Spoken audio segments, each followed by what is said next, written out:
Qu'est-ce que vous pensez de ça?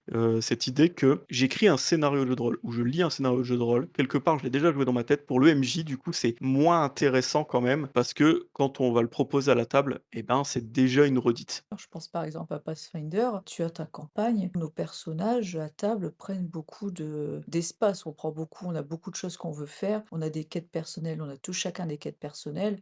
Du coup, même toi, tu es obligé de réécrire un petit peu justement derrière, parce qu'on active des leviers, et du coup, toi derrière, tu es obligé de faire évoluer le scénario pour ensuite nous faire revenir vers la campagne principale. Donc non, pour moi, c'est pas des choses mineures, au contraire, ça aura de l'impact sur plein de choses. Julie, tu en penses quoi toi? Pour moi, du coup, déjà, c'est, le problème de l'aventure, c'est pas le point d'arrivée, c'est, vraiment le chemin que tu vas emprunter pour la vivre, cette aventure. Comme tu disais pour le Seigneur des Anneaux, à la fin, Frodon, il jette l'anneau, mais on en a rien à foutre qu'il jette l'anneau. C'est tout ce qu'il a vécu en amont qui est important et le personnage qu'il est devenu en vivant ces expériences. Je joue avec mes joueurs, mais je joue vraiment avec mes joueurs. C'est-à-dire que je joue pas avec eux, mais je joue avec eux, mais pas avec eux. C'est compliqué. C'est-à-dire que, en fait, j'aime bien les voir un peu comme parfois une sorte de marionnette, attention, hein, mais sans qu'ils sachent. C'est-à-dire qu'effectivement, oui, j'ai joué le scénario dans ma tête, je suis totalement d'accord. J'essaye de vous mener sur ce que moi j'ai joué dans ma tête parce que c'était la proposition la plus intéressante que j'ai trouvée à cet instant-là. Maintenant, on l'a vécu, vous avez détruit mon scénario et c'était pas du tout ce que j'avais prévu. Mais en fait, vous avez Oui, pas mais du tout fait ce que sans faire du hors piste pour autant. Oui. On a mais vous suivi vous êtes le resté dans scénario. le cadre, en fait, c'est Mmh. ça. Mais vous n'avez pas effectivement, j'avais joué le scénario, moi je l'avais pas vu comme ça du tout. Tellement large l'univers de D&D que ça va être compliqué, de mettre tes joueurs, même en open world, à la fin, il va y avoir un objectif. I ça tu vois, comme je te parlais du griffon tout à l'heure, ils vont dire: «Bon, nous on veut tuer le griffon». À la fin, oui, tu vas tomber le griffon, tu vois? Même en open world, même en PBTA, même en ce que tu Mmh. veux. Mais de toute manière, pour moi, l'important ce n'est pas la finalité, c'est vraiment le chemin